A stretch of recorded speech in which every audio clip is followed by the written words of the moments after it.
नमो ब्रह्मादित्यो ब्रह्मविद्या संप्रदायगतो नमो महतो नमो गुरुभ्यः सर्वोपप्लवरहितं प्रज्ञानघनः प्रत्यगतो ब्रह्मीवाहमस्मि तदुपरिपुराणानाम् आलयं करुणालयं नमामि भगवत्पादं शङ्करं लोकशङ्करं शङ्कराचार्यं केशवं बादरायणं सूत्रभाष्यं वन्दे भगवन्तो पुनः पुनः श्रीमच्छङ्करभगवत्पूज्यपादगुरुभ्यो नमः वन्देदं सच्चिदानन्दं विधिमयं महामहिमवेदान्तसारथ्यं सद्गुरुं प्रणतोऽस्म्यहं सदा गुरुराज्ञं संयमीन्द्रं सदाश्रयं सद्गुरुं सच्चिदानन्दं सदाचारं समाश्रये श्री सच्चिदानन्देन्द्र श्री महासद्गुरुभ्यो नमः श्री भगवतो नमः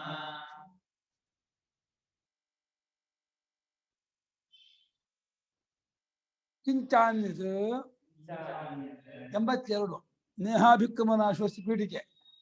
ಮತ್ತು ಏನಪ್ಪಾ ಅಂತಂದ್ರೆ ಇನ್ನೊಂದು ವಿಷಯ ಇದೆ. ಈ ಕರ್ಮಯೋಗದ ವಿಷಯದಲ್ಲಿ ಬಹಳ ಉತ್ತಮವಾದಂತಹ ಒಂದು ವಿಷಯ ಏನು ಅಂದ್ರೆ, ಸ್ವಲ್ಪ ದಿವಸ ಮಾಡಿದ್ರು ಎಷ್ಟೇ ಮಾಡಿದ್ರು ಅದಕ್ಕೆ ವ್ಯರ್ಥ ಇಲ್ಲ, ಆ ಉಂಟೆ ಉಂಟು. ಅದಕ್ಕೆ ಬೈತಾರೆ ನೇಹಾಭಿಕ್ರಮನಾಶೋಸ್ತಿ ಪ್ರತ್ಯವಾಯೋ ನ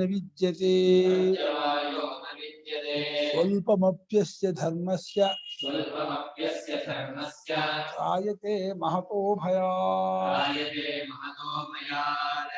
नेहाभिक्रमनाशोऽस्ति प्रत्यवायो न विद्यते स्वल्पमप्यस्य धर्मस्य त्रायते महतो भयात् न इह ಅಭಿಕ್ರಮನಾಶ ಇಲ್ಲ, अभिक्रमनाशः अस्ति ನಾಲ್ಕೈತಿಲ್ಲ, ಮೂರೇ.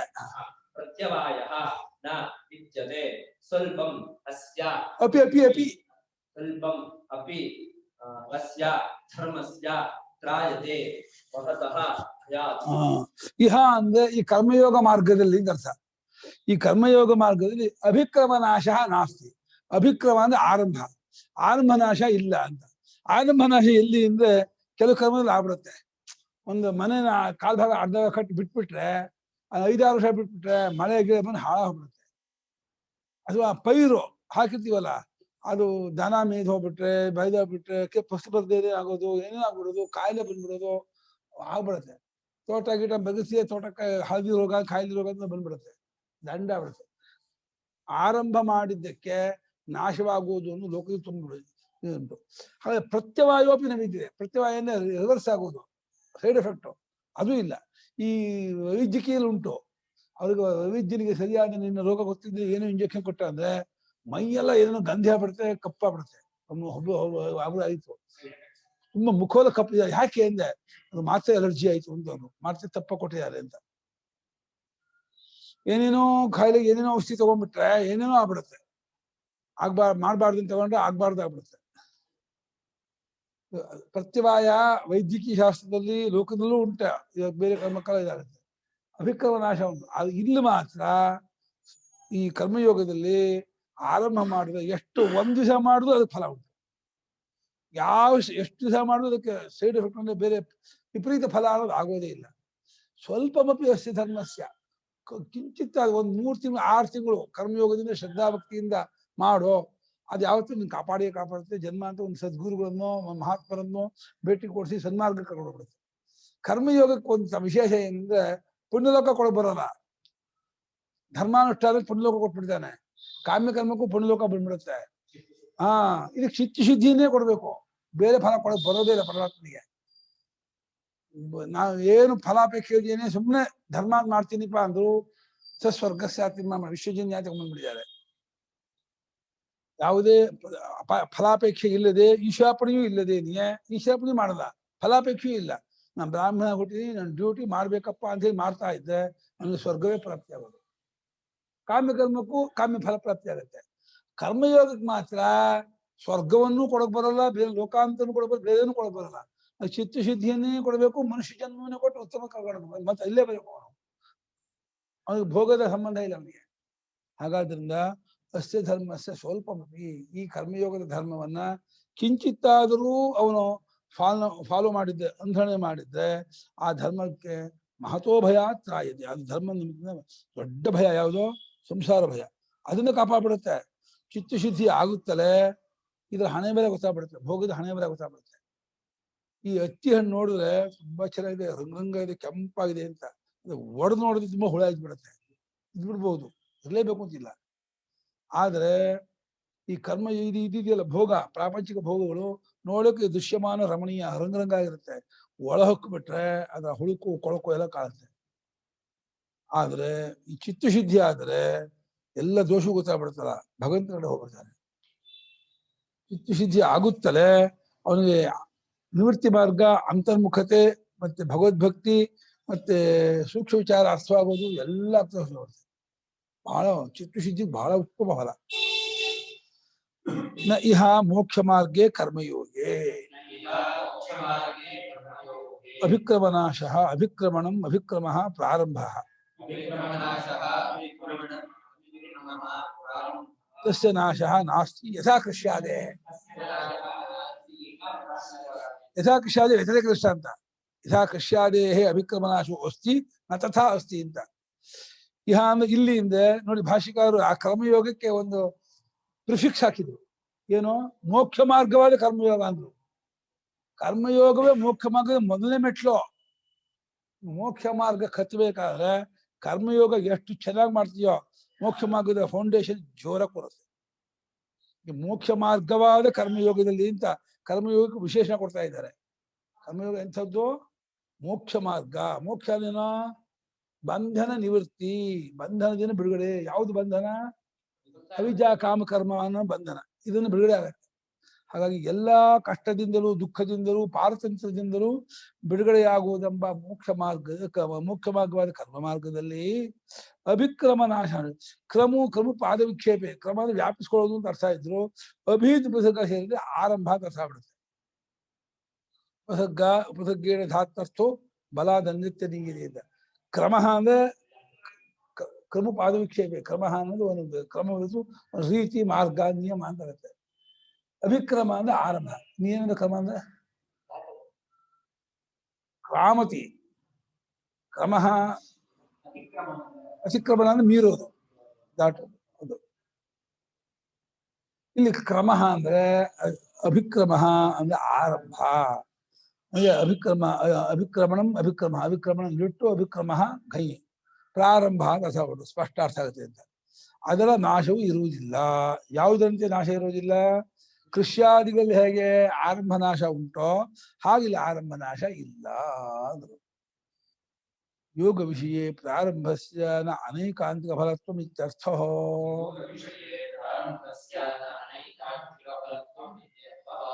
ಯೋಗ ವಿಷಯದಲ್ಲಿ, ಕರ್ಮಯೋಗ ವಿಷಯದಲ್ಲಿ ಆರಂಭ ಮಾಡಿದ್ರೆ ಇದು ಅನೇಕಾಂತಿಕ ಫಲತ್ವ ಇದಕ್ಕಿಲ್ಲ. ಅನೇಕಾಂತಿಕ ಗ್ಯಾರಂಟಿ ಆಗತ್ತೋ ಆಗಲ್ವೋ ಅನ್ನುವಂಥದ್ದಿಲ್ಲ. ಈ ಕಾಮ್ಯಕರ್ಮಕ್ಕೂ ಬರುತ್ತೆ, ಧರ್ಮಕ್ಕೂ ಬರುತ್ತೆ. ಈಗ ಏನಾಗುತ್ತೆ ಗೊತ್ತಾ? ನೀನು ಸ್ವರ್ಗ ಬೇಕು ಅಂತ ಅಗ್ನಿಹೋತ್ರ ಮಾಡ್ತೀಯ ಅನ್ಕೋ, ಅದ ಬಹಳ ಧರ್ಮಾನುಷ್ಠಾನವನ್ನು ಒಂದು ಉತ್ತಮ ಫಲಕ್ಕಾಗಿ ಮಾಡ್ತಾ ಇದ್ಯಾ ಅನ್ಕೋ. ಅದಕ್ಕಿಂತ ಪ್ರಬಲವಾದ ಪಾಪಕರ್ಮ ಮಾಡ್ಬಿಟ್ರೆ ಸ್ಟಾಪ್ ಆಗ್ಬಿಡ್ತದೆ, ಅಡ್ಡಿ ಬಂದ್ಬಿಡುತ್ತೆ. ಅದಕ್ಕೆ ಬಹಳ ಕಷ್ಟ. ಹಾಗೆ ಯೋಗ ವಿಷಯದಲ್ಲಿ ಕರ್ಮಯೋಗವನ್ನು ಮಾಡುವಾತನು, ಅದು ಕರ್ಮಯೋಗ ಮಾಡುವಾತನಿಗೆ ಆ ಕರ್ಮಕ್ಕೆ ಭಗವದ್ಭಕ್ತಿಯನ್ನು ಒಗ್ಗರಣೆ ಹಾಕೊಂಡಿದ್ದಾನೆ. ಕರ್ಮಯೋಗಕ್ಕೆ, ಅದಕ್ಕೆ ಧ್ಯಾನ ಯೋಗಕ್ಕೆ ವಿವೇಕ ಅನ್ನೋ ಒಗ್ಗರಣೆ, ಒಂದೊಂದಕ್ಕೂ ಒಂದೊಂದು ಒಗ್ಗರಣೆ ಇದೆ. ಧ್ಯಾನ ಯೋಗಕ್ಕೆ ವಿವೇಕ ಅನ್ನೋದು ಒಗ್ಗರಣೆ, ಕರ್ಮಯೋಗಕ್ಕೆ ಪ್ರೇಮ ಭಕ್ತಿ ಅನ್ನೋದೇ ಒಗ್ಗರಣೆ. ಭಗವಂತನ ಪ್ರೇಮ ಅನ್ನೋ ಒಗ್ಗರಣೆ ಹಾಕಿಬಿಟ್ಟು ಪರಮಾತ್ಮನಿಗೋಸ್ಕರ ಕರ್ಮ ಮಾಡ್ತಿದ್ದಾನೆ. ಅವನಿಗೆ ಈಶ್ವರೋಮೇ ತುಷ್ಯತ್ವ ಅನ್ನೋದೇ ಅವನಿಗೆ ಇದು. ಅವನಿಗೆ ಎಷ್ಟು ಮಟ್ಟಿನ ಶ್ರದ್ಧೆ ಇದೆ. ನನ್ನ ಸ್ವಾಮಿ ಪರಮೇಶ್ವರ, ಅವನು ನನ್ನ ತಂದೆ ಇದ್ದಾಗೆ, ಅವ್ನು ಏನ್ ಹೇಳ್ತೀನೋ ಅದು ನನಗೆ ಪಥ್ಯ, ಅವ್ನು ಹೇಳಿದ್ರೆ ನಾನು ನಡ್ಕೊಳ್ತೀನಿ, ಅವನು ಸುಪ್ರೀತನಾಗೋದೇ ಮುಖ್ಯ ಅನ್ನೋದು ಅಷ್ಟೇ ಇಟ್ಕೊಂಡು ಫಲಾಪೇಕ್ಷೆ ಇಲ್ಲದೆ ಈಶ್ವರಾತ್ಮ ಬುದ್ಧಿಯಿಂದ ದ್ವಂದ್ವ ಪ್ರಹಾಣ ಪೂರ್ವಕವಾಗಿ ಸಮತ್ವ ಬುದ್ಧಿ ಇಟ್ಕೊಂಡು ಮಾಡ್ಕೊಂಡು ಹೋಗ್ತಾನೆ. ಹೀಗೆ ಮಾಡ್ಕೊಂಡು ಹೋಗ್ತಾ ಇರುವಾಗ ಈ ಪ್ರಾರಂಭ ಮಾಡಿದ ಕರ್ಮಯೋಗಕ್ಕೆ ಅನೈಕಾಂತಿಕತ್ವ ಅನ್ನೋದಿಲ್ಲ. ಅನೈಕಾಂತಿಕತ್ವನೇನೋ ಏಕಾಂತವಾಗಿ ಆಗದೇ ಇರೋದು ಅನ್ನೋದು ಅನೈಕಾಂತಿಕ. ಏಕಾಂತ ಅಂದ್ರೆ ಖಡಾಖಂಡಿತವಾಗಿ ಸಟ್ಟಂದಿ ಆಗೇ ಆಗುತ್ತೆ ಅಂದ್ರೆ ಏಕಾಂತ. ಹಾಗಿಲ್ದೇ ಇರೋದು ಅನೈಕಾಂತಿಕ. ಆಗ್ಬಹುದು, ಆಗೇನೂ ಇರಬಹುದು ಅನ್ನೋ ಆಪ್ಷನ್, ಚಾಯ್ಸ್ ಇಲ್ಲ ಇಲ್ಲಿ. 100ಕ್ಕೆ 100 ಆ ಕರ್ಮಯೋಗಕ್ಕೆ ಚಿತ್ತಶುದ್ಧಿ ಆಗೇ ಆಗುತ್ತೆ, ಹೊಟ್ಟೆ ಕೊಡ್ತಾನೆ. ಅಷ್ಟೆಲ್ಲ ಬಲು ಬೇಗವೂ ಆಗುತ್ತೆ. ಕಾಮ್ಯಕರ್ಮ ಫಲ ತುಂಬಾ ಟೈಮ್ ತಗೊಳ್ತಲ್ಲ, ಜನ್ಮಾಂತರ ಕಾಯ್ಬೇಕು, ಲೋಕಾಂತರಕ್ಕೆ ಹೋಗ್ಬೇಕು ಕಾಮ್ಯಕರ್ಮದ ಫಲಕ್ಕೆ. ಆದ್ರೆ ಕರ್ಮಯೋಗ ಈ ಜನ್ಮದಲ್ಲೇ ಫಲ ಕೊಟ್ಬಿಡುತ್ತೆ, ಇಲ್ಲಿಯೇ ಚಿತ್ತಶುದ್ಧಿ ಕೊಟ್ಬಿಡುತ್ತೆ. ಕರ್ಮಯೋಗ ಬಹಳ ಉತ್ತಮ. ಕರ್ಮಯೋಗದಲ್ಲಿ ತನಗೂ ಹಿತ. ಕರ್ಮಯೋಗದಲ್ಲಿ ಕಾಮ್ಯಕರ್ಮದಲ್ಲಿ ಟೆನ್ಷನ್ ಇರುತ್ತೆ, ಇನ್ನೂ ಆಗಿಲ್ಲ, ಇನ್ನೂ ಫಲ ಬರಲಿಲ್ಲ, ಇನ್ನೊಂದ್ಸಲ ಮಾಡ್ತೀನಿ ಅಂತ ಏನೋ ಒಂದು ಫಲಕ್ಕಾಗಿ ಮಕ್ಕಳಾಗ್ಬೇಕು ಅಂತ ಏನೋ ಮಾಡ್ತಾ ಇರ್ತಾನೆ. ಯಾವುದೋ ಒಂದು ಕರ್ಮ ಮಾಡ್ತಾನೆ, ಯಾಕೋ ಆಗಲ್ಲ, ಇನ್ನೊಂದು ಏನೋ ಮಾಡ್ತೀನಿ, ಅದನ್ನು ಮಾಡ್ತೀನಿ, ಇನ್ನೊಂದು ಮಾಡ್ತೀನಿ, ಅದು 58 ಮಾಡ್ತಾನೆ ಪಾಪ. ಅದು ಇನ್ನೂ ಆಗಿಲ್ಲ ಅಂತ ದುಡ್ಡು ಬಾಯಿ ಇದ್ಬಾರ್ದು, ನಂದು ಉಪ್ಪು ನೀರು ಕೊಡೋದಂಗೆ ಜಾಸ್ತಿ ಇದು ಮಾಡಿಸುತ್ತೆ. ಕರ್ಮಯೋಗ ಹಾಗಲ್ಲ. ಕರ್ಮಯೋಗ ತುಂಬಾ ಪ್ರೆಸೆಂಟ್ ಆಗಿರುತ್ತೆ, ತುಂಬಾ ಹಿತ. ಮಾಡುವನಿಗೆ ಏನು ಬೇಡ ಅನ್ನೋದಿದೆಯಲ್ಲ, ಸುಮ್ಮನೆ ಇದನ್ನು ಬ್ರಹ್ಮನಿಗೆಲ್ಲ ಅಂತ ಹೇಳಿ ಏನು ಬೇಡದೆ ಇದನ್ನು ಏನು ಮಾಡೋಕ್ಕಾಗಲ್ಲ. ಏನೋ ಬೇಕು ಅನ್ನೋದನ್ನ ನೀವು ಎಳ್ಳಾಡ್ಬೋದು, ಹಿಡ್ಕೊಂಡ್ಬಿಡ್ಬೋದು. ದೇವತೆಗಳು ಆಟ ಆಡ್ಸ್ಬಿಡ್ತಾರೆ. ನಿಮ್ಗೆ ಏನೂ ಬೇಡ ಅಂದ್ಬಿಟ್ರೆ ದೇವತೆಗಳಿಗೂ ಆಟ ಆಡ್ಸಕ್ಕಾಗಲ್ಲ. ಏನೋ ಒಂದು ಬೇಕು, ದೇವತೆಗಳು ಆ ಬೇಕು ಅನ್ನೋದನ್ನ ಹಿಡ್ಕೊಂಡು ಗೋಳು ಹಿಡ್ಕೊಳ್ತಾರೆ. ಅದನ್ನ ಯಾವತ್ತೂ ಅಷ್ಟೇ ಬೇಕೂಫ ಆಗ್ಬಾರ್ದು. ಬೇಕೂಫನಾದ್ರೆ ಆಯ್ತು, ಅವನು ಈಗ ಬಿದ್ದವನು ಹಾಕೊಂಡ್ಬಿಡ್ತಾನೆ. ಏನು ಬೇಡ, ಭಗವಂತ ಎಲ್ಲ ಕೊಟ್ಟಿದ್ದಾನೆ, ಸತ್ತಲಾಗಿದ್ದೀನಿ, ನನಗೆ ಆತನ ಪರಿಚಯವಾಗೋದು ಒಂದೇ ಮುಖ್ಯ. ಆತನ ಯಥಾವತ್ತಾಗಿ ಹೇಗಿದ್ದಾನೋ ಹಾಗೆ ನಾನು ಕಟ್ಕೋಬೇಕು ಅನ್ನೋ ಒಂದೇ ಉದ್ದೇಶಕ್ಕಾಗಿ ಅವನು ಅದು ಮಾಡ್ತಾ ಇದ್ರೆ ಏಕಾಂತವಾಗಿ ಖಡಾಖಂಡಿತವಾಗಿ ಫಲವಾಗಿಯೇ ಆಗತ್ತೆ. ಅನೇಕಾಂತಿಕ ಫಲತ್ವ, ಏಕಾಂತವಾಗಿ ಫಲವಾಗದೇ ಇರೋದು ಎಂಬುದು ಆ ಕರ್ಮಯೋಗಕ್ಕಿಲ್ಲ. ಯೋಗ ವಿಷಯ ಪ್ರಾರಂಭ ಏಕಾಂತ ಫಲತ್ವ ಅಂತ ಹಾಗೆ ಅರ್ಥ. ಅದು ಇದರಲ್ಲಿ ಅನೇಕಾಂತಿಕ ಫಲ ಇದೆಯಲ್ಲ, ಅದಕ್ಕೆ ಬೇರೆ ಬೇರೆ ಅಡ್ಡಿಗಳು ಬೀಳುತ್ತೆ. ಕಾಮ್ಯಕರ್ಮಕ್ಕೆ ಇದಕ್ಕಲ್ಲ, ಜನ್ಮಾಂತರ ಯಾವ ಪಾಪ ಕೂತ್ಕೊಂಡಿದೆ ಗೊತ್ತಿಲ್ಲ, ಅವುಗಳು ಅಡ್ಡಿ ಮಾಡ್ಬಿಡುತ್ತೆ. ಹಾಗಾಗಿ ಫಲ ಬರೋಕ್ಕೆ ಫಲ ಆಗತ್ತೇನೋ, ಯಾವಾಗ ಆಗತ್ತೆ ಗೊತ್ತಿಲ್ಲ. ಆದ್ರೆ ಕರ್ಮಯೋಗದ ಈ ಜನ್ಮದಲ್ಲೇ ಕೊಟ್ಬಿಡುತ್ತೆ. ಕರ್ಮಯೋಗಕ್ಕೆ ಬಹಳ ಒಂದು ವಿಶೇಷತೆ ಇದೆ. ಕರ್ಮಯೋಗ ಭಗವಂತನಿಗೆ ಇಷ್ಟವೂ ಹೌದು. ಯಾಕೆಂದ್ರೆ ಕರ್ಮಯೋಗ ಭಗವಂತನಿಗಾಗಿ ಮಾಡುವ ಯೋಗ, ಕಾಮ್ಯಕರ್ಮ ನಿನಗಾಗಿ ಮಾಡುವಂತ ಕರ್ಮ. ಅದು ನಿನಗಾಗಿ ಮಾಡುವ ಕರ್ಮ ಭಗವಂತನಿಗೆ ಸ್ವಲ್ಪ ಇಂದ್ರಿಯ ತೃಪ್ತಿಗೆ ಮನಸ್ಥಿತಿ ಮಾಡ್ತೀಯಲ್ಲ, ಇಷ್ಟ ಆಗಲ್ಲ. ಭಗವತ್ ಪ್ರೀತ್ಯತ್ವಾಗಿ ಮಾಡೋದು ಭಗವಂತನಿಗೆ ಇಷ್ಟ ಆಗುತ್ತೆ. ನನ್ನನ್ನೇ ನೆಚ್ಕೊಂಡಿದ್ದಾನೆ, ನಾನೇ ಇಷ್ಟವಾಗಿದ್ದೀನಿ, ಅವನಿಗೆ ನಾನೇ ಬೇಕು, ಆ ದಿನ ಅವನಿಗೆ ಸಹಾಯ ಮಾಡ್ತೀನಿ. ಅವನಿಗೆ ಸರಿಯಾದ ಗುರು ಕೊಟ್ಟು ಮಾಡೋ ಅನುಪಮ, ಸರಿಯಾದ ಗುರು ಕೊಟ್ಟು ಸರಿಯಾದ ಮಾರ್ಗ ಕೊಟ್ಟು ಎತ್ತಾನೆ ಅವನು. ಕರ್ಮಯೋಗ ಮಾಡೋದ್ರಿಂದ ಈ ವಾಸನಾ ಸಂಸ್ಕಾರ ಎಲ್ಲ ಇರುತ್ತಲ್ಲ, ಅದೆಲ್ಲ ಶುದ್ಧ ಆಗುತ್ತಾ? ಚಿತ್ತ ಶುದ್ಧ ಅಂದ್ರೆ ನಿಜ ಅಂದ್ರೆ ಏನ್ ಶುದ್ಧ ಆಗುತ್ತೆ ಅಂತ? ಅಷ್ಟು ಕಿತ್ಕೊಳ್ಳೋದು, ವಾಸನೆಗಳ ಪರಿಹಾರ ಬಿಡುತ್ತೆ. ಎಲ್ಲಾ ದುಷ್ಟ ವಾಸನೆಗಳು, ಕಾಮ್ಯ ವಾಸನೆಗಳು ಅಷ್ಟನ್ನು ತೊಳೆದಾಕ್ಬಿಡುತ್ತೆ. ಕರ್ಮಯೋಗ ಮಾಡೋದೇ ಅದೇ ಕೆಲಸ. ಕರ್ಮಯೋಗ ನಿಮ್ ಚಿತ್ತವನ್ನ ವಾಶ್ ಮಾಡುತ್ತೆ. ನೀವು ಸರ್ಫ್ ಹಾಕಿ ಆಲೋ ಹಾಕ್ಬಿಟ್ಟು ಬಟ್ಟೆ ತೊಳಿತೀರಲ್ಲ, ಆ ರೀತಿ ಕರ್ಮಯೋಗ ಅನ್ನೋದು ಈ ಚಿತ್ತಶುದ್ಧಿ, ಚಿತ್ತಕ್ ಮೇಲೆ, ಮನಸ್ಸಿನ ಮೇಲೆ ಆಲ ಸರ್ಫು ಹಾಕಿ ತೊಳೆದಂಗೆ ತೊಳೆದ್ಬಿಡುತ್ತೆ. ಅಲ್ಲ ಗುರುಗಳೇ, ಧ್ಯಾನ ಯೋಗದಲ್ಲಿ ಒಳಗೆ ಐ ಮೀನ್ ಪ್ರೀವಿಯಸ್ ಬರ್ತಿಂದ ಎಲ್ಲಾನು ವಾಸನ ಇರುತ್ತೆ ಒಂದೊಂದ್ಸತಿ, ಅವೆಲ್ಲ ಒಳಗೆ ಸಪ್ರೆಸ್ಡ್ ಆಗಿರುತ್ತೆ. ಅವೆಲ್ಲಾನು ಧ್ಯಾನ ಯೋಗ ಮಾಡಿದಾಗ ಮೇಲ್ ಬಂದು ಹೋಗುತ್ತೆ ಅಂತಾರ. ನಿಜ. ಆದ್ರೆ ಧ್ಯಾನ ಯೋಗ ಯೋಗ್ಯತೆ ತಂದ್ಕೊಡೋದೇ ಕರ್ಮಯೋಗಮ್ಮ. ನೀವು ಧ್ಯಾನ ಯೋಗ ಮಾಡ್ಬೇಕಾದ್ರೆ ಕರ್ಮಯೋಗ ಮಾಡಿದ್ರೆ ಧ್ಯಾನ ಯೋಗ ನಿಮ್ಗೆ ದಕ್ಕೋದೇ ಇಲ್ಲ. ಕರ್ಮಯೋಗದಲ್ಲಿಯೇ ಎಲ್ಲಾ ಕೊಳೆಯನ್ನು ತೊಳ್ಕೊಂಡ್ಬಿಟ್ರೆ ಧ್ಯಾನ ಯೋಗ ಸಲೀಸಾಗಿ ನಡೆಯುತ್ತೆ. ಅದಕ್ಕೆ ಎಲ್ಲಾ ಕೊಳೆಯನ್ನು ಕರ್ಮಯೋಗದಲ್ಲಿ ತೊಳ್ಕೊಂಡ್ಬಿಡ್ಬೇಕು. ಕರ್ಮಯೋಗದಲ್ಲಿ ತೊಳ್ಕೊಂಡು ಧ್ಯಾನ ಯೋಗ ಕೂತ್ಕೊಂಡ್ರೆ ಅದು ಫಾಸ್ಟ್ ಎಕ್ಸ್ಪ್ರೆಸ್ ವೇ ಹೋದಂಗೆ ಹೋಗ್ತಾ ಇರುತ್ತೆ. ಪರಮಾತ್ಮ ಚಿಂತನೆ, ಅನುಸಂಧಾನ, ಏಕಾಗ್ರತೆ ಅದನ್ನ ಕೂತ್ಕೊಂಡು ಮುಟ್ಬಿಡುತ್ತೆ, ಹೋಗಿಸಿ ನೇರ ಹೋಗ್ಬಿಡುತ್ತೆ. ನೀವು ಕರ್ಮಯೋಗ ಜಾಸ್ತಿ ಮಾಡ್ದೇನೆ ಧ್ಯಾನ ಯೋಗಕ್ಕೆ ಇಳ್ಕೊಂಡ್ಬಿಟ್ರೆ ಈ ವಾಸನೆಗಳೆಲ್ಲ ಎದ್ಗೊಳುತ್ತೆ, ಬೇರೆ ಇದೆಲ್ಲ ಬೀಳುತ್ತೆ. ಕರ್ಮಯೋಗವನ್ನು ಚೆನ್ನಾಗಿ ಮಾಡಿ ಇಲ್ಲೇ ಎಲ್ಲ ತೊಳ್ಕೊಂಡ್ಬಿಟ್ರೆ ಧ್ಯಾನ ಯೋಗ ಸುಸೂತ್ರವಾಗಿ ನಡೆಯುತ್ತೆ, ಸುಲಭವಾಗಿ ನಡೆಯುತ್ತೆ. ಹಾಗಾಗಿ ಧ್ಯಾನ ಯೋಗಕ್ಕೆ ಮುಂಚೆ ಕರ್ಮಯೋಗವನ್ನು ಚೆನ್ನಾಗಿ ಮಾಡ್ಕೊಂಡು ತೊಳ್ಕೊಂಡ್ಬಿಡ್ಬೇಕು ಮನಸ್ಸನ್ನ. ಚೆನ್ನಾಗಿ ಅದ ಕೊಳೆ, ಅದು 4 ತಲ: ಲಯ, ವಿಕ್ಷೇಪ, ರಸಾಸ್ವಾದ ಮತ್ತೆ ಇದು ನಿದ್ದೆ ಬರೋದು. 4 ದೋಷ ಇದೆ. ಅದು ಲಯ ಬರೋದು, ನಿದ್ದೆ, ಆಮೇಲೆ ವಿಕ್ಷೇಪ ಆಗೋದು, ಆಮೇಲೆ ರಸಾಸ್ವಾದ, ಕಷಾಯ, ರಸಾಸ್ವಾದ, ಲಯ, ವಿಕ್ಷೇಪ ಅಂತ 4 ದೋಷ ಇದೆ. 4 ದೋಷವನ್ನು ಕಿತ್ತಾಕ್ಬಿಡುತ್ತೆ ಇದು ಕರ್ಮಯೋಗ. ನಾನು ನೆನ್ನೆ ಹೇಳ್ದು 4 ಗುಣ ತಂದ್ಕೊಡುತ್ತೆ ಅಂತ. 4 ಗುಣ, 4 ದೋಷ ಕಿತ್ತಾಕೋದ್ರ ಮೂಲಕ, ಅಂದ್ರೆ ಪ್ರಾಪಂಚಿಕ ಭಾವ ಜುಗುಪ್ಸೆ ಬರೋದು, ಭಗವದ್ಭಕ್ತಿ ಉಂಟಾಗೋದು, ಏಕಾಗ್ರತೆ ಬರೋದು, ವೇದಾಂತ ಅರ್ಥವಾಗೋದು ಬರೋದು ಅದರ ಪಾಸಿಟಿವ್ ಗುಣ. ಇದು ಇದು ಮಾಡುವಂತ ಇದೇನ್ ಮಾಡುತ್ತೆ, ಅದು ಕೆಲಸ ಮಾಡೋದನ್ನು ಈ 4 ಕಿತ್ತಾಕತ್ತೆ, 4 ದೋಷವನ್ನು ತೊಳೆದಾಕ್ಬಿಡುತ್ತೆ.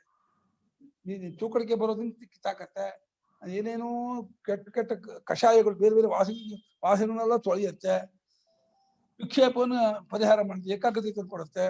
ಅದ್ರಲ್ಲಿ ಬರೋ ರಸಾಸ ಅದು ಏಕಾಗ್ರತೆ ಬಂದಾಗ ಆನಂದ ಆಗುತ್ತೆ, ಆ ಆನಂದಕ್ಕೂ ಅಂಟ್ಕೋಬೇಡ ಅನ್ನೋದನ್ನ ಪಾಠ ಮಾಡ್ಕೊಡುತ್ತೆ, ಕಲ್ಸ್ಕೊಡುತ್ತೆ. ಅದಕ್ಕೆ ಅಂಟ್ಕೋಬೇಡ, ಇದೇ ಅಲ್ಲ ನಿಮ್ದು, ಇದು ನೀವು ಮುಂದಕ್ಕೆ ಹೋಗ್ಬೇಕು ಅಂತ ತೋರಿಸ್ಕೊಡುತ್ತೆ. ಈಗ ನಾವು ಸೋಷಿಯಲ್ ಸರ್ವಿಸ್ ತರ ಮಾಡ್ತೀವಲ್ಲ ಗುರುಗಳೇ, ಎಲ್ಲರಿಗೂ ಅಂತ ಏನೋ ಒಂದು ಸೇವೆ ಮಾಡ್ತೀವಿ, ಅದು ಕರ್ಮಯೋಗಕ್ಕೆ ಲೆಕ್ಕಕ್ಕೆ ಬರಲ್ಲ. ಅದನ್ನು ಭಗವತ್ಪ್ರೀತಿ ಮಾಡಲೇ ಬರುತ್ತೆ.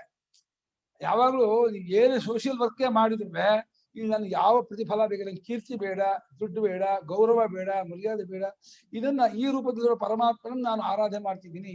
ನೀವು ಸೋಷಿಯಲ್ ವರ್ಕ್ ಅಲ್ಲಿ ಒಂದು ಮಕ್ಕಳಿಗೋ ಅಥವಾ ಒಂದು ಅನಾಥರಿಗೋ ಅದನ್ನ ಯಾವ್ದಕ್ಕೂ ಮಾಡ್ತಿದ್ದೆ, ಈ ರೂಪದಲ್ಲಿ ಪರಮಾತ್ಮ ಸೇವೆ ಮಾಡ್ತಾ ಇದ್ದೀನಿ ಭಾವನೆ ಮಾಡ್ಕೊಂಡು ಮಾಡ್ತಾ ಇದ್ರೆ ಅಲ್ಲೂ ನಿಮ್ ಚಿತ್ತ ಶುದ್ಧಿ ಆಗತ್ತೆ, ಖಂಡಿತ ಆಗುತ್ತೆ.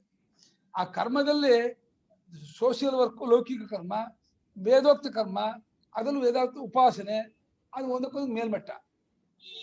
ಸೋಷಿಯಲ್ ಕರ್ಮಕ್ಕಿಂತ ಪುರಾಣೋಕ್ತ ಸ್ಮೃತ್ಯುಕ್ತ ಕರ್ಮ ಇನ್ನು ಮೇಲ್ಮಟ್ಟದ್ದು, ಪುರಾಣೋಕ್ತ ಶ್ರುತ್ಯುಕ್ತ ಕರ್ಮ ಅಗ್ನಿಹೋತ್ರ ಇನ್ನು ಮೇಲ್ಮಟ್ಟದ್ದು, ಅದಕ್ಕಿಂತ ಮೇಲ್ಮಟ್ಟದ್ದು ಇದು ಉಪವಾಸ ಇನ್ನು ಮೇಲ್ಮಟ್ಟದ್ದು. ಈಗ ಹೋಗ್ತಾ ಹೋಗುತ್ತೆ ಹೇಳು.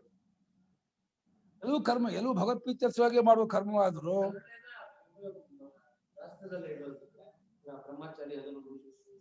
ಅದು ಪ್ರಬಲ. ಅದು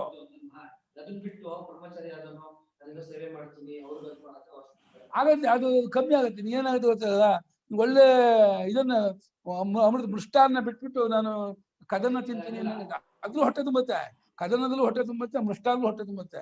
ಮೃಷ್ಟಾನ್ನ ಬಿಟ್ಟು ಕದನ ತಿನ್ನಂಗೆ ಆಗುತ್ತೆ ಅಷ್ಟೇ. ಅದೇ ಹೇಳಿ ನಾನು,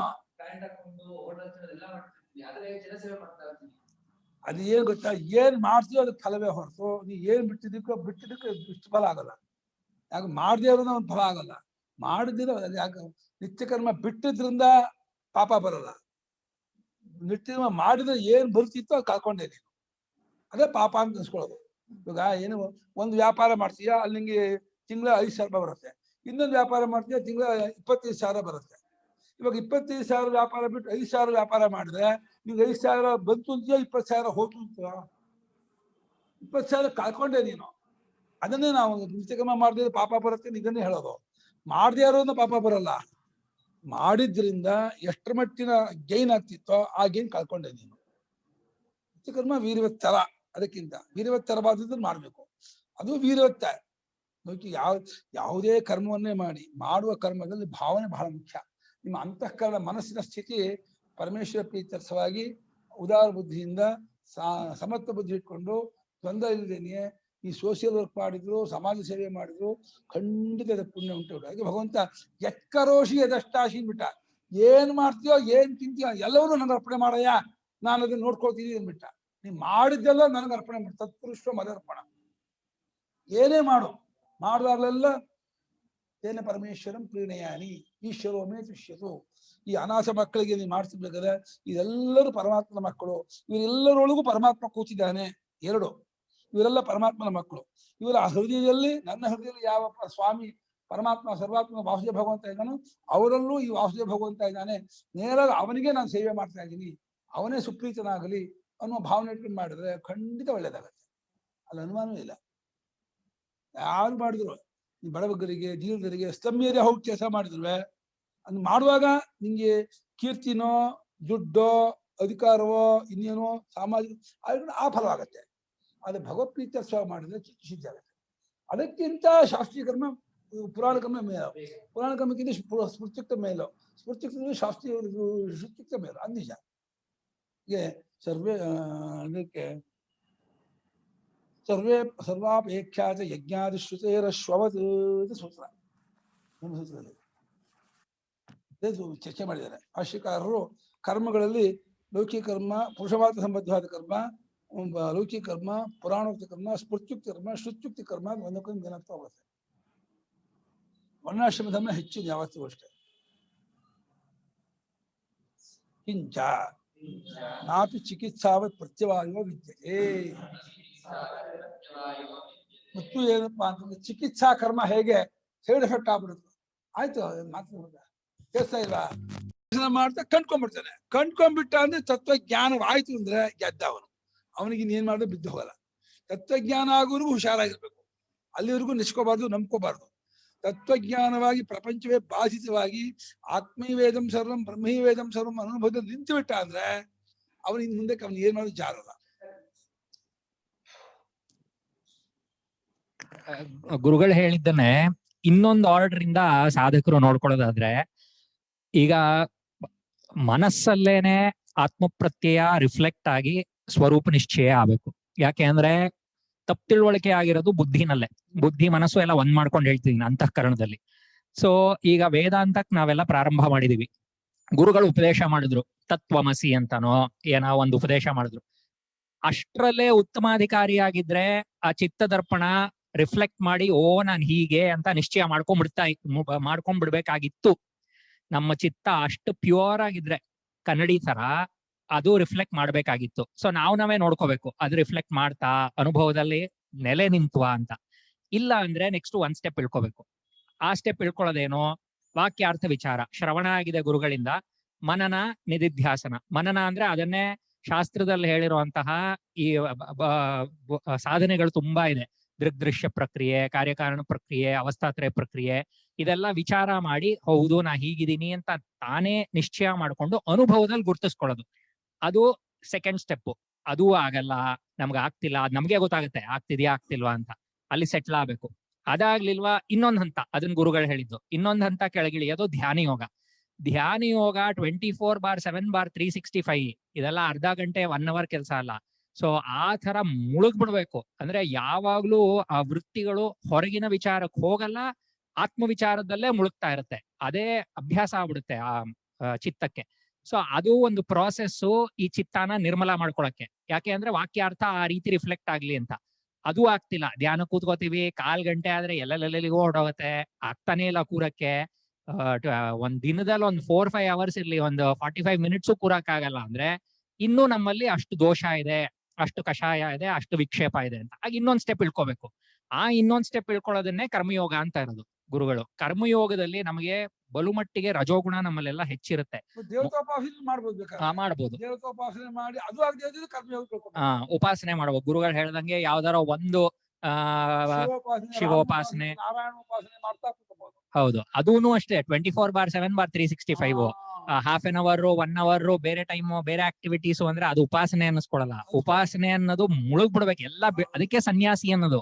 ಎಲ್ಲಾ ಬಿಟ್ಟು ಇದಕ್ಕೆ ಅಂತಾನೆ ಕೂತ್ಕೊಂಡ್ರೆ ಅವಾಗ ಆ ಚಿತ್ತದರ್ಪಣ ತಿರ್ಗಾ ಸ್ವಚ್ಛವಾಗುತ್ತೆ. ಅದಾಗಲ್ಲ ಅಂದಾಗ ಕರ್ಮಯೋಗ. ಯಾಕೆ ಅಂದ್ರೆ ನಮ್ಮಲ್ಲಿ ಕ್ರಿಯೆ ಮಾಡೋದು ಬಲುಮಟ್ಟಿಗೆ ಎಲ್ರಿಗೂ ಆ ರಜೋಗುಣ ಪ್ರಬಲವಾಗೇ ಇರುತ್ತೆ ಮನುಷ್ಯರಲ್ಲಿ. ಸೊ ಸುಮ್ನೆ ಕೂತ್ಕೊಂಡು ಧ್ಯಾನ ಮಾಡು, ಸುಮ್ನೆ ಇರು ಅಂದ್ರೆ ಆಗಲ್ಲ ಸುಮ್ಕಿರಕ್ಕೆ. ಸೊ ಅದಕ್ಕೆ ಆ ಕರ್ಮಕ್ಕೆ ಭಗವಂತ ಯೋಗ ಹಚ್ಚಿಸ್ತಾ ಇದ್ದಾನೆ. ಈಶ್ವರಾರ್ಪಣ ಬುದ್ಧಿಯಿಂದ, ದ್ವಂದ್ವ ಪ್ರಹರಣ ಬುದ್ಧಿಯಿಂದ ಕರ್ಮಯೋಗ ಮಾಡಿದ್ರೆ ಅದೇ ಚಿತ್ತಶುದ್ಧಿ ಉಂಟು ಮಾಡಿ ನೆಕ್ಸ್ಟ್ ಸ್ಟೆಪ್ ಹತ್ಕೋಬೇಕು. ಸೊ ಈ ಕಡೆಯಿಂದ ಬಂದೆ ನಾನು, ಗುರುಗಳು ಈ ಕಡೆಯಿಂದ ಹೇಳಿದ್ರು, ನಾವು ಉಲ್ಟಾ ಆರ್ಡರ್ ಅಲ್ಲಿ ನಮ್ಮನ್ನೇ ನಾವೇ ಪರೀಕ್ಷೆ ಮಾಡ್ಕೋಬೇಕು. ನಮ್ಗೆ ಇದಾಗತ್ತಾ, ಇದಾಗಲ್ವಾ, ಇನ್ನೊಂದ್ ಸ್ಟೆಪ್ ಇಳ್ಕೊಳ್ಳೋಣ. ಆ ತರ ಬಂದಾಗ ಬಿಗಿನಿಂಗ್ ಸ್ಟೆಪ್ ಇಲ್ಲಿ ಕರ್ಮಯೋಗ ಹೇಳ್ತಾ ಇರೋದು. ಕರ್ಮಯೋಗ ಆಗಲ್ಲ ಅಂದ್ರೆ ಹೊಳೆ ಹಾರಬೇಕಷ್ಟೇ. ಅದು ಆಗಲ್ಲ ಅಂದ್ರೆ ಹೊಳೆ ಏನ್ ಮಾಡಕ್ಕಾಗಲ್ಲ. ಕರ್ಮಯೋಗ ಮಕ್ಕಳು ಹೋಗ್ತಾ ಹೋಗುದು ಅಷ್ಟೇ. ಕರ್ಮಯೋಗವೇ ಮೊದಲೇದು. ಭಕ್ತಿ ಉಪಾಸನೆ ಎರಡು ಒಂದೇ. ಪುರಾಣೋಕ್ತವಾಗಿ ಭಕ್ತಿ, ವೈದಿಕವಾಗಿ ಉಪಾಸನೆ ಅಷ್ಟೇ ಹೊರತು ಉಪಾಸನೆಗೂ ಭಕ್ತಿಗೂ ಏನು ವ್ಯತ್ಯಾಸ ಇಲ್ಲ. ಅದು ಪುರುಷ ಮಾತ್ರ ಸಂಬದ್ಧವಾದ ಕರ್ಮ. ಪುರುಷ ಮಾತ್ರ, ಅದಕ್ಕೆ ವರ್ಣಾಶ್ರಮದ ವ್ಯವಸ್ಥೆ ಇಲ್ಲ. ಅದಾಗುತ್ತೆ. ಅದು ಚಿತ್ತಶುದ್ಧಿ ಕೊಡುತ್ತೆ. ಭಜನೆ ಯಾರು ಮಾಡಿದ್ರು ಆಗುತ್ತೆ. ಅದೇ ಯಾರಿಗೆ ಧ್ಯಾನ ಯೋಗದ ಮಟ್ಟ ಇದೆಯೋ ಅವ್ರು ಭಕ್ತಿ ಭಜನೆ ಮಾಡ್ತಾ ಹೋಗ್ಬೇಕಾಗಿಲ್ಲ. ಯಾರಿಗೆ ಉಪಾಸನೆ ಧ್ಯಾನ ಯೋಗ ಮಾಡಕ್ಕಾಗಲ್ವೋ ಅವ್ರು ಭಜನೆ, ಭಕ್ತಿ, ಪಾರಾಯಣ, ಸ್ತೋತ್ರ, ಜಪ ಮಾಡ್ಬೇಕು. ಅವರು ಪ್ರತಿಯೊಂದು ಸಾಧನ ಜ್ಞಾಪ ಪಡ್ಕೋಬೇಕು. ಅದಕ್ಕಾಗಿ ಅದಲ್ಲ. ಜಪ ವೇದಾಧ್ಯಯನಕ್ಕಾಗಿ ವೇದಾಧ್ಯಯನ ಅಲ್ಲ. ಯಾವುದೇ ಇದು ಅದಕ್ಕಾಗಿ ಅಲ್ಲ. ಎಲ್ಲ ಮುಂದಕ್ಕೆ ಹೋಗಿ ಊಟ ಮಾಡೋದು ಅದಕ್ಕೆ. ಹೊಟ್ಟೆ ಊಟ ಮಾಡ್ತಾ ಇರೋಕ್ಕೂ ಅಂತ ಊಟ ಮಾಡ್ತಾನೆ ಇರ್ತಾರ. ಹೊಟ್ಟೆ ಮೇಲೆ ಊಟ ನಿಲ್ಲಿಸ್ತೀವ. ಹಾಗೆ ಒಂದು ಇದು ಮುಂದಿನ ಸ್ಟೆಪ್ ನಾವು ಬಂದ್ವಿ ಇಂದ ಇನ್ನು ಬಿಟ್ಬಿಡ್ಬೇಕು. ಸಂಧ್ಯಾವನ್ನು ಬಿಟ್ಬಿಡ್ಬೇಕು, ವೇದಾಧ್ಯಯನ ಬಿಟ್ಬಿಡ್ಬೇಕು, ಆತ್ಮಚಿತ್ತೆ ಇರ್ಬೇಕು. ಅದು ಅಷ್ಟು ಬಂದ್ರೆ ಅಷ್ಟು ಬರ್ದೇ ಹೋದ ಅವಾಗ ಅದನ್ನ ಬಿಟಪ್ ಮಾಡ್ಕೋಬೇಕು. ನಾಪಿ ಚಿಕಿತ್ಸಾವತ್ ಪ್ರತ್ಯವಾಯೋ ವಿದ್ಯತೆ ಭವತಿ. ಹಾಗೆ ಚಿಕಿತ್ಸೆಯಂತೆಯೇ ಇದಾಗೋದು ಏನದಕ್ಕೆ ಸೈಡ್ ಎಫೆಕ್ಟ್ ಆಗೋದು ಅನ್ನೋದು ಕೂಡ ಇದಕ್ಕಿಲ್ಲ. ಅಂದ್ರೆ ವಿಪರೀತ ಪರಿಣಾಮ, ವ್ಯತ್ಯಸ್ತ ಪರಿಣಾಮ. ಯಾವುದಕ್ಕಾಗಿ ನಾವು ತಗೊಂಡಿರ್ತೀವೋ ಇನ್ನೊಂದು ಪರಿಣಾಮ ಕೊಟ್ಬಿಡ್ತು. ಅದು ಯಾವುದೋ ಒಂದು ಔಷಧಿ ತಗೊಂಡ್ರಪ್ಪ ಡಿಸೆಂಟ್ರಿ ಆಗ್ಬಿಡ್ತು, ಸುಸ್ತಾಗಿ ಮಲ್ಕೊಂಡ್ಬಿಟ್ಟ ಅಂದ್ರೆ ಯಾಕೆ ಇದನ್ನ ತಗೊಂಡ್ರೆ ನೀವು ಗೊತ್ತಿಲ್ಲಪ್ಪ ಯಾರೋ ಹೇಳಿದ್ರು ತಗೊಂಡ್ಬಿಟ್ಟೆ, ಅಯ್ಯೋ ಮುಂಚೆ ನಿಲ್ಸಿ ಅದನ್ನ ಅಂತ ಅದು ಒಂದು ಸುಸ್ತಾಗ್ಬಿಡ್ತು, ಅದು ಕಷ್ಟ. ಈ ಚಿಕಿತ್ಸೆಯಲ್ಲಿ ಸರಿಯಾದ ತಿಳುವಳಿಕೆಸ್ಥರಾದ ವೈದ್ಯರಿಂದ ಸರಿಯಾದ ಸಲಹೆಯನ್ನು ಪಡ್ಕೊಂಡು ತಕ್ಕ ಮಟ್ಟಿಗೆ ನಡ್ಕೊಂಡು ಚಿಕಿತ್ಸೆ ಪರಿಣಾಮಕಾರಿಯಾಗತ್ತೆ. ಇದು ಏನೇನೋ ಪರಿಣಾಮ ಆಗ್ಬಿಡತ್ತೆ.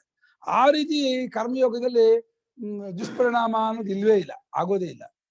ಕಿಂತು ಸ್ವಲ್ಪಮಪಿ ಅಸ್ಯ ಧರ್ಮಸ್ಯ ಯೋಗಸ್ಯ ಅನುಷ್ಠಿತಂ ತ್ರಾಯತೆ ರಕ್ಷತಿ ಮಹತೋ ಭಯಾತ್. ಸಂಸಾರ ಭಯ ಜನ್ಮ ಮರಣಾದಿ ಲಕ್ಷಣ. ಮತ್ತು ಏನಪ್ಪಾ ಅಂದ್ರೆ ಸ್ವಲ್ಪವಾದರೂ ಕೆಲವೆಷ್ಟು ದಿವಸ ಮಾಡಿದ್ರು ಈ ಧರ್ಮ ಅಂದ್ರೆ ಕರ್ಮಯೋಗವೆಂಬ ಧರ್ಮ. ಈ ಯೋಗ ಅನ್ನೋ ಪದಕ್ಕೆ ಅರ್ಥವೇ ಪರಮಾತ್ಮನೊಡನೆ ಕನೆಕ್ಟ್ ಇರೋದಲ್ಲ ಯೋಗ. ಕರ್ಮದಿಂದ ಪರಮಾತ್ಮನ ಸಂಬಂಧವನ್ನು ಹೊಂದೋದು ಕರ್ಮಯೋಗ, ಭಕ್ತಿಯಿಂದ ಪರಮಾತ್ಮನ ಸಂಬಂಧವನ್ನು ಹೊಂದೋದು ಭಕ್ತಿ ಯೋಗ, ಧ್ಯಾನದಿಂದ ಪರಮಾತ್ಮ ಸಂಬಂಧ ಹೊಂದೋದು ಧ್ಯಾನ ಯೋಗ, ಜ್ಞಾನದಿಂದ ಪರಮಾತ್ಮ ಸಂಬಂಧ ಹೋದ ಜ್ಞಾನ ಯೋಗ. ಪರಮಾತ್ಮನೊಡನೆ ಕೂಡೋದಕ್ಕೆ ಇರ್ತಕ್ಕಂತಹ ಇದೇ ಹೊತ್ತು ಯೋಗ ಅಂದ್ರೆ ಯುಜುರ್ ಯೋಗೆ, ಕೂಡೋದು ಸೇರೋದು ಹೊಂದೋದು ಅಂತ ಪದವೇ ಹಾಗೆ ಹೇಳುತ್ತೆ. ಈಗ ಯಾವ ಸಾಧನೆಯಿಂದ ಪರಮಾತ್ಮನ ಕೂಡ್ಕೊಳ್ತೀರಾ ಅನ್ನೋದ್ಮೇಲೆ ಅದು ಆ ಯೋಗವಾಗುತ್ತೆ. ನೀವು ಭಕ್ತಿಯಿಂದ, ಭಜನೆಯಿಂದ, ಪ್ರೇಮದಿಂದ, ಅದರಿಂದ ನಾವು ಮಾಡ್ತಿದ್ರೆ ಭಕ್ತಿ ಯೋಗದಿಂದ ಭಕ್ತಿ ಅನ್ನೋದು ಯೋಗವಾಗತ್ತೆ. ಯುನಕ್ತೀತಿ ಯೋಗ, ಕೂಡ್ಸತ್ತೆ ಸೇರ್ಸತ್ತೆ, ಅದು ಯೋಗ. ನಮ್ಮಂದ್ರೆ ಧನಯೋಗ ನೋಡಿ ಹೇಗಿದೆ ಅಂತ. ಧನಯೋಗನೇನೋ ಧನದೊಡನೆ ಕೂಡ್ಕೊಳ್ದು ಅಂತ. ನಿಮ್ಗೆ ಅಧಿಕಾರದ ಯೋಗ, ಅವನಿಗೆ ಒಳ್ಳೆ ಚೀಫ್ ಮಿನಿಸ್ಟರ್ ಆಗ್ಬಿಟ್ಟ ಒಳ್ಳೆ ಯೋಗ ಅಂತೀವಿ, ಅಂದ್ರೆ ಅಧಿಕಾರದ ಯೋಗ. ಯೋಗ ಅನ್ನೋ ಪದ ಅದರೊಡನೆ ಕೂಡ್ಕೊಳ್ಳೋದು, ಸೇರ್ಕೊಳ್ಳೋದು ಅಂತ. ಇಲ್ಲಿ ಪರಮಾತ್ಮನೊಡನೆ ಸೇರ್ಕೊಳ್ಳೋದಕ್ಕೆ ಅನೇಕ ಉಪಾಯಗಳಿದೆ. ಅದಷ್ಟಕ್ಕೂ ಗೀತೆಯಲ್ಲಿ ಅದಕ್ಕೆ 18 ಇದು ಸಾಂಖ್ಯ ಯೋಗೋ ನಾಮ ದ್ವಿತೀಯೋಧ್ಯಾಯ, ಕರ್ಮಯೋಗೋ ನಾಮ ತೃತೀಯೋಧ್ಯಾಯ, ಜ್ಞಾನ ಯೋಗೋ ನಾಮ ಚತುರ್ಥೋಧ್ಯಾಯ, ಕರ್ಮ ಸನ್ಯಾಸ ಯೋಗೋ ನಾಮ ಪಂಚಮೋಧ್ಯಾಯ, ಧ್ಯಾನ ಯೋಗೋ ನಾಮ ಷಷ್ಠೋಧ್ಯಾಯ. ಹೀಗೆ ಅದೆಲ್ಲ ಪರಮಾತ್ಮನ ಕೂಡ್ಕೊಳ್ಳೋಕ್ಕಿರತಕ್ಕ ಮಾರ್ಗಗಳನ್ನೇ ಯೋಗ ಅಂತ ಹೇಳ್ತಾ ಇದ್ದಾರೆ. ಯೋಗ ಶಬ್ದಕ್ಕೆ ಅರ್ಥ ಪರಮಾತ್ಮನೇ ಕೂಡಿಕೊಳ್ಳುವ ಮೆಥಡ್, ಒಂದು ಕ್ರಮ. ಇದು ಕರ್ಮದಿಂದ ಪರಮಾತ್ಮನ ಸೇರ್ಕೊಳ್ತೀನಿ ಅಂತ ಹೇಳಿದ್ರೆ ಕರ್ಮಯೋಗ ಆಗುತ್ತೆ. ಅಲ್ಪವಾದರೂ ಕಿಂಚಿತ್ತಾದರೂ ಈ ಧರ್ಮವನ್ನ, ಈ ಯೋಗವನ್ನ ಅನುಷ್ಠಾನ ಮಾಡಿದ್ದಾರೆ ಅದು ಹೆಚ್ಚಿನ ದೊಡ್ಡ ಭಯದಿಂದ, ಸಂಸಾರ ಭಯದಿಂದಲೇ ಕಾಪಾಡ್ಬಿಡತ್ತೆ. ಸಂಸಾರ ಭಯದಿಂದ ಕಾಪಾಡುತ್ತೆ ಅಂದ್ರೆ ತಪ್ಪರ್ಥ ಮಾಡ್ಕೋಬಾರ್ದು. ಸಂಸಾರ ಭಯ ಹೆಂಡತಿ ಮಕ್ಕಳು ಎಲ್ಲ ಆಗ್ಬಿಡ್ತಾರೆ ಅಂತ ಹಾಗರ್ಥ ಅಲ್ಲ. ಸಂಸಾರ ಅಂದ್ರೆ ಹೆಂಡತಿ ಮಕ್ಕಳು ಅರ್ಥ ಎಲ್ಲೂ ಮಾಡಿಲ್ಲ. ಸಂಸಾರ ಅನ್ನೋ ಶಬ್ದಕ್ಕೆ ಅರ್ಥ ದುಃಖ ಅಂತ ಅರ್ಥ. ಯಾವುದು ದುಃಖವೋ ಅದು ಸಂಸಾರ. ದುಃಖದಿಂದ ಬಿಡುಗಡೆ ಆಗತ್ತೆ ಅಂತ ಅರ್ಥ. ಯಾವುದು ದುಃಖ? ಹಸಿವು ಬಾಯಾರಿಕೆ ದುಃಖ, ಮಾಡೋದು ಅನುಭವಿಸೋದು, ಹುಟ್ಟೋದು ಸಾಯೋದು ದುಃಖ. ಹಾಗೆ ಕರ್ತೃತ್ವ ಭಕ್ತೃತ್ವ ರೂಪ ಸಂಸಾರ, ಜನ್ಮ ಮರಣ ರೂಪ ಸಂಸಾರ, ಕ್ರಿಯಾಕಾರ ಹೊಲಾತ್ಮಕ ಸಂಸಾರ ಅಂತ ಹೇಳ್ತಾರೆ. ಸಂಸಾರ ಸಂಸಾರತಿ ಮತ್ತೆ ಅದನ್ನು ಸುತ್ತ ಜನ್ಮ ಮರಣಾದಿ ಲಕ್ಷಣ. ಸಂಸಾರ ಭಯದಿಂದ ಅಂದ್ರೆ ಜನ್ಮ ಮರಣವೇ ಮುಂತಾದ ರೂಪ ಭಯದಿಂದ ನಮ್ಮನ್ನ ಕಾಪಾಡ್ಬಿಡತ್ತೆ ಆ ಕರ್ಮಯೋಗ ಅಂದ್ರು. ಯಾ ಇಯಂ ಸಾಂಖ್ಯೇ ಬುದ್ಧಿ ಉಕ್ತ ಯೋಗೇ ಚ ವಕ್ಷ್ಯಮಾಣ ಸಾ.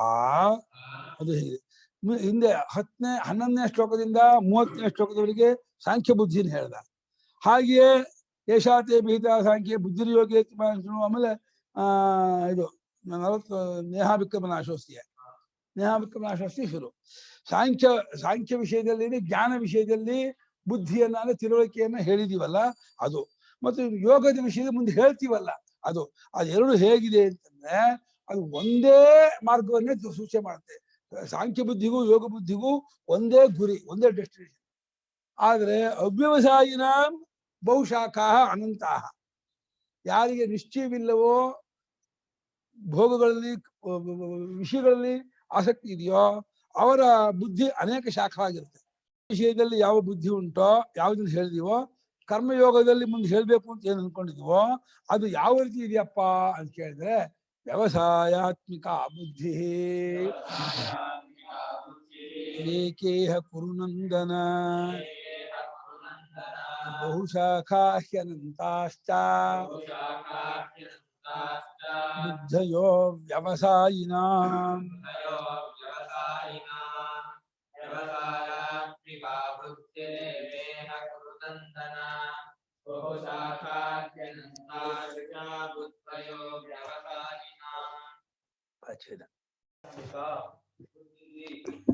ಏಕಾ ಇಹ ಕುರುನಂದನ ಬಹುಶಾಖಾಃ ಹಿ ಅನಂತಾಃ ಚ ಬುದ್ಧಯಃ ಬುದ್ಧಯಃ ಅವ್ಯವಸಾಯಿನಾಂ ಬುದ್ಧಯಃ ವ್ಯವಸಾಯಿನಾಂ ಸಂದೆ ಬುದ್ಧಯಃ ವ್ಯವಸಾಯಿನಾಂ ಬುದ್ಧಯೋ ವ್ಯವಸಾಯಿನ ಪೂರ್ವ ವ್ಯವಸಾಯಾತ್ಮಕ ಅಂದ್ರೆ ನಿಶ್ಚಯಾತ್ಮಕ ಅಂತ ಅರ್ಥ. ವ್ಯವಸಾಯ ಅಂದ್ರೆ ನಿಶ್ಚಯ ಅಂತ. ವಿ ಅವಸಾಯ ಶೋ ಅಂತಕರ್ಮಣಿ ಧಾತು. ಧಾತು ಏನೋ ಸಾಯ ನೆಪ್ಪು.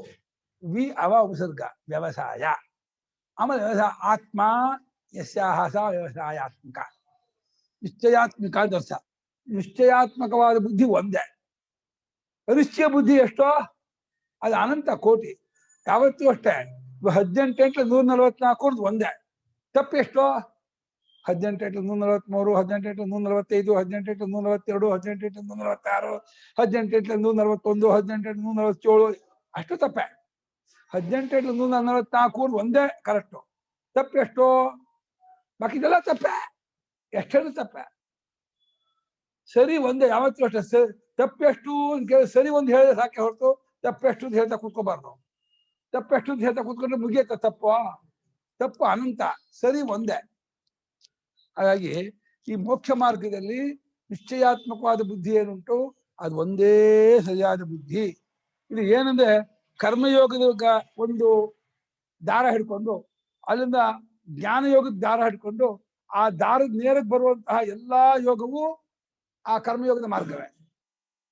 ಹೇಗೆ ಅಂದ್ರೆ ಇದರಲ್ಲಿ ಕಾಮ್ಯಕರ್ಮ, ಪ್ರಷೇಧ ಕರ್ಮ, ಬೇರೆ ಧರ್ಮ ಕರ್ಮ ಅದೆಲ್ಲ ಪಕ್ಕಕ್ಕೆ ಹೋಗುತ್ತೆ ಆ ದಾರಕ್ಕಿಂತ.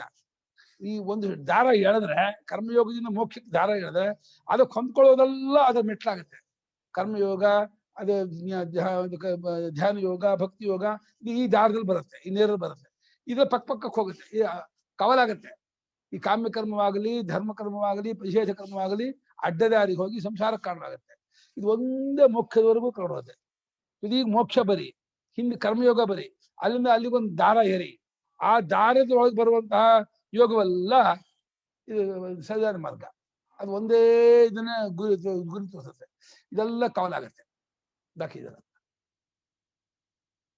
ಹಾಗಾಗಿ ಏಕಾ ಇಹ ಕುರು, ಇದು ಒಂದೇ ಕುರುನಂದನ ಅಂದ್ರೆ ಯಾರೋ. ಯಾಕೆ ಕುರುನಂದನ ಅರ್ಥ ಏನೋ? ನಂದನೇನೋ? ಕುರು ನಂದಯತಿ ಇದು ಕುರುನಂದನ. ಕುರುವಂಶವನ್ನು ಸಂತೋಷಪಡಿಸ್ತಾನೆ. ಕುನದಿ ಸಮೃದ್ಧವು ನಂದನ. ಕುರುವಂಶದವನು ಖುಷಿ ಪಡಿಸ್ತಾನೆ. ಅವನಿಂದ ಕುರುವಂಶ ಇಂಥ ಮಗ ಹುಟ್ಟದ, ಇವನಿಂದ ನಮ್ಮ ವಂಶಕ್ಕೆ ಆನಂದ ಆಯ್ತು ಅಂತ ಹೇಳಿ ಕುರುವಂಶವನ್ನೇ ಸಂತೋಷ ಪಡುವಂತ ಕುರುನಂದನ. ನಂದನ ಅಂದ್ರೆ ಮಗು. ನಂದೈತಿ ಇದು ನಂದನ, ಪುತ್ರ ನಿಂತಾರೆ. ಯಾಕೆ ಪುತ್ರ ನಂದನ ಆದ? ಸಂತೋಷ ಪಡಿಸ್ತಾನೆ ತಂದೆ ತಾಯಿಗೆ, ಆದ್ರಿಂದ ಮಗನ ನಂದನ ಅಂತ ಬರ್ಕೋಬೇಕು. ಕುರು ನಂದೈತಿ ಹೊತ್ತಾಗುತ್ತೆ ಮಾಡಲು. ಹೇ ಕುರುನಂದನ, ಕುರುವಂಶಕ್ಕೆ ಸಂತೋಷ ಪಡಿಸುವ ಆತನಾದ ಅರ್ಜುನನೇ, ಇಹ ಅಂದ್ರೆ ಈ ಮೋಕ್ಷ ಮಾರ್ಗದಲ್ಲಿ ವ್ಯವಸಾಯಾತ್ಮಕವಾದ ನಿಶ್ಚಯಾತ್ಮಕವಾದ ಬುದ್ಧಿ ಏಕಾ ಏವ ಹೀತ. ಏಕ ಏವ ಹೀತ, ಒಂದೇ ಅಲ್ಲವೇ ಅಂತ ಅರ್ಥ. ಹಾಗಾದ್ರೆ ಬಹುಶಾಖಾ ಅನಂತಾಹ ಚ ಅವ್ಯವಸಾಯಿನ. ಅವ್ಯವಸಾಯಿನ ಅಂದ್ರೆ ಅನಿಶ್ಚಿತ ಸ್ವಭಾವನ. ಯಾರಿಗೆ ನಿಶ್ಚಯವಿಲ್ಲವೋ, ಏನೇನ್ ಕಂಡ್ರೆ ಬೇಕು ಅಂತ ಮಾರ್ಕೆಟ್ ಹೋಗ್ತಾರೆ. ಅದು ಚೆನ್ನಾಗಿದೆ ಅದು ತಗೋ, ಅದು ಚೆನ್ನಾಗಿದೆ ಅದು ತಗೋ, ಅದು ಚೆನ್ನಾಗಿದೆ ಎಲ್ಲ ಇವೇ. ಇಕ್ಕದ ದುಡ್ಡ ಇರೋ ದುಡ್ಡ ಚಟಾರು. 1 ಲಕ್ಷ ರೂಪಾಯಿ ತಗೊಂಡೋದು ಚಟಾರು. ಮಾಲು ಹೋಗ್ತಾನೆ, ಮಾಲು ಎಲ್ಲ ನೋಡ್ತಾನೆ, ಅದು ಬೇಕು ಇದು ಬೇಕು ಎಲ್ಲ ಬೇಕು ಅಂತಾನೆ. ಬೇಕು ಹೊರಗೆ ಎಲ್ಲ ಗಾಡಿ ತಂದು ಮನೆ ಇಡ್ತಾನೆ. ಮನೆ ಎಲ್ಲ ತುಂಬ ಇವನಿಗೆ ಇರೋ ಜಾಗ ಇಲ್ಲ, ಮನೆ ಇವನ್ ಮನೆಯಿಂದ ಹೊರಗೆ ಬರ್ಬೇಕು, ಎಲ್ಲ ಸಾಮಾನು ಮನೆ ತುಂಬಿಟ್ಟು ಇವನು ಹೊರಗೆ ಬಂದು ಕಟ್ಟಬೇಕು, ಕೂತ್ಕೋಬೇಕು. ಅವನು ಹುಚ್ಚು, ಅತಿರೇಕ. ಮನೆ ತುಂಬಾ ಫರ್ನಿಚರ್ ತುಂಬಿಟ್ರೆ ಮನೇಲಿ ಇರೋದು ಮನೇನೆ ಫರ್ನಿಚರಾ, ಮನೇನೆ ಖಾಲಿ ಜಾಗಕ್ಕೆ ಫುಲ್ ಫರ್ನಿಚರ್ ತುಂಬಿಟ್ರೆ ನಾವೆಲ್ಲಿರೋದ? ಹುಚ್ಚು, ಅತಿರೇಕ ಅದು. ಅವ್ಯವಸಾಯ ನಿಶ್ಚಯವಿಲ್ಲದೆ ಇರತಕ್ಕಂತಹ ಜನರಿಗೆ ಬಹುಶಾಖವಾಗಿ ಅಂದ್ರೆ ಅನೇಕ ಕೊಂಬೆಗಳು, ಶಾಖನ ಬ್ರಾಂಚಸ್, ಕೊಂಬೆಗಳು ತುಂಬಾ ಇದ್ದು ಅನಂತ ಎಷ್ಟು ಇನ್ಯೂಮರಬಲ್, ಲೆಕ್ಕ ಇಲ್ಲದಷ್ಟು ಶಾಖೆಗಳಿದ್ದು ಆ ಬುದ್ಧಿಗಳು ಅನಂತವಾಗಿರುತ್ತೆ. ಛಿದ್ರವಾಗಿಬಿಡುತ್ತೆ. ಒಂದು ನೀರು ಇದಕ್ಕೆ ಜೋರ ಬಿದ್ದರೆ ಸಿಡಿದು ಹೇಗೆ ಹಾರುತ್ತೋ ಹಾಗೆ ಬುದ್ಧಿ ಚೂರಾಗಿರುತ್ತೆ ಇರೋದು ಗಾಜಿಗೆ. ವ್ಯವಸಾಯಾತ್ಮಕ ನಿಶ್ಚಯ ಸ್ವಭಾವ ಏಕೈವ ಬುದ್ಧಿ ಇತರ ವಿಪರೀತ ಬುದ್ಧಿಶಾಖಾ ಭೇದಸ್ಯ ಬಾಧಿಕಾ ಸಮ್ಯಕ್ ಪ್ರಮಾಣ ಜನಿತತ್ವ ಯಹ ಶ್ರೇಯೋ ಮಾರ್ಗೇ ಹೇ ಕುರುನಂದನ. ಮೂಲದಲ್ಲಿ ಶ್ರೇಯೋ ಮಾರ್ಗ ಎಂದಂದ್ರು. ಆ ಶ್ರೇಯೋ ಮಾರ್ಗವಾಗಿರ್ತಕ್ಕಂಥ ಈ ಮೋಕ್ಷ ಮಾರ್ಗದಲ್ಲಿ ವ್ಯವಸಾಯಾತ್ಮಕವಾದ ನಿಶ್ಚಯಾತ್ಮಕವಾದ ಆ ಒಂದೇ ಬುದ್ಧಿಯೇ ವಿಪರೀತವಾದ ವಿರುದ್ಧವಾದ ಅನೇಕ ಶಾಖಾ ಬೇರೆಲ್ಲಕ್ಕೂ ಬಾಧೆ ಮಾಡುತ್ತೆ. ಬಾಧೆ ಮಾಡುತ್ತೆ ಅಂದ್ರೆ ಸುಳ್ಳು ಅಂತ ತಿಳಿಸ್ಕೊಡತ್ತೆ. ಅದೆಲ್ಲ ಬರೀ ಸುಳ್ಳು, ಮೋಸ, ಅದು ಇಲ್ಯೂಷನ್ನು, ಈ ಕಾಮ್ಯಕರ್ಮ ಇದೆಯಲ್ಲ ಬೇರೆ ಎಲ್ಲ ನಮ್ಮನ್ನು ಅಡ್ಡದಾರಿಗಳದು ಮೋಸ ಮಾಡುತ್ತೆ. ಅಂಥ ಪುಣ್ಯಾತ್ಮ 1000 ವರ್ಷ ಕಾಲ ಯಜ್ಞಾಗ ಮಾಡಿ ಆ ಜಡ ಭರತ ಒಂದು ಜಿಂಕೆಯಿಂದ ಜನ್ಮ ಹಾಳು ಮಾಡ್ಕೊಂಡ್ಬಿಟ್ಟ ಕಣ್ರಿ. ಎಷ್ಟು ಸನ್ಯಾಸ ಮಾಡಿ ಕಾಡಲ್ಲಿ ಇದ್ಕೊಂಡು ಎಷ್ಟು ಓಂಕಾರ ನಿಷ್ಠರಾಗಿ ಆ ಗಂಗಾ ತೀರ ನದಿ ತೀರ ಕಂಡಕಿ ನದಿ ತೀರದಲ್ಲಿ ಕೂತ್ಕೊಂಡು ಪ್ರಣವನಿಷ್ಠರಾಗಿ ಜಪ ಮಾಡ್ತಾ ಇದ್ದಂತ ಪುಣ್ಯಾತ್ಮನಿಗೆ ಒಂದು ಸಣ್ಣ ಜಿಂಕೆ ಈ ದಾರಿಯಲ್ಲಿ ತಪ್ಪಿಸ್ಬಿಟ್ಟು ಮುಂದಿನ ಜನ್ಮ ಜಿಂಕೆ ಜನ್ಮ ಬರೋ ಮಾಡ್ಬಿಡ್ತು. ಎಂಥ ದುರಂತ, ಟ್ರಾಜಡಿ ಅದು, ಟ್ರಾಜಡಿ ಅದು, ಮಹಾ ದುರಂತ ಅದು, ಅನ್ಯಾಯ. ಅವನು ಭಗವತ್ ಸಂಕಲ್ಪದಿಂದ ಅದಕ್ಕೆ ಹಾಗಾಗ್ಬೇಕು ಅಂತ ಆಗುತ್ತೆ. ನಾನೇನ್ ಮಾಡಕ್ಕಾಗತ್ತೆ, ನಂದೇನು ಅಂತ ಬಿಟ್ಕೊಂಡ್ ಬಂದಿದ್ದೆ, ಗೆದ್ಕೊಂಡ್ ಇಲ್ಲ ಮೇಲಕ್ಕೆ ಇಟ್ಬಿಟ್ಟು ತನ್ನ ಪಾಡು ಹೋಗಿದ್ದು ಬರೋಲ್ಲ. ಮನೆ ತಂದ್ಕೊಂಡು ಸಾಕೊಂಡಪ್ಪ. ಆ ದಿನ ದಿನ ದಿನ ಅಟ್ಯಾಚ್ಮೆಂಟ್ ಬೆಳೀತಾ ಬೆಳೀತಾ ಬೆಳೀತಾ ಊರ್ಕೊಂಡ್ಬಿಡ್ತು. ಬಿಟ್ಟಿರಕ್ಕೆ ಆಗಲ್ಲ ಅಂತ ಆಗ್ಬಿಡ್ತು. ಅದಕ್ಕೆ ಜಿಂಕೆ ಬಿಟ್ಟಿರಕ್ಕೆ ಹೊಳ್ತಾ ಇದ್ದಾನೆ ಜಿಂಕೆ ಹೋದ್ರೆ. ಬಹಳ ಕಷ್ಟ.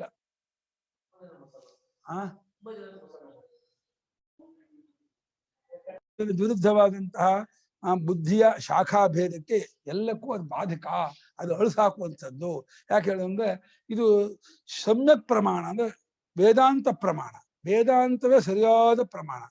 ಆ ವೇದಾಂತವೆಂಬ ಸರಿಯಾದ ಪ್ರಮಾಣದಿಂದ ಉಂಟಾದದ್ದು ಈ ನಿಶ್ಚಯಾತ್ಮಕವಾದ ಬುದ್ಧಿ, ಕರ್ಮಯೋಗ ಬುದ್ಧಿ.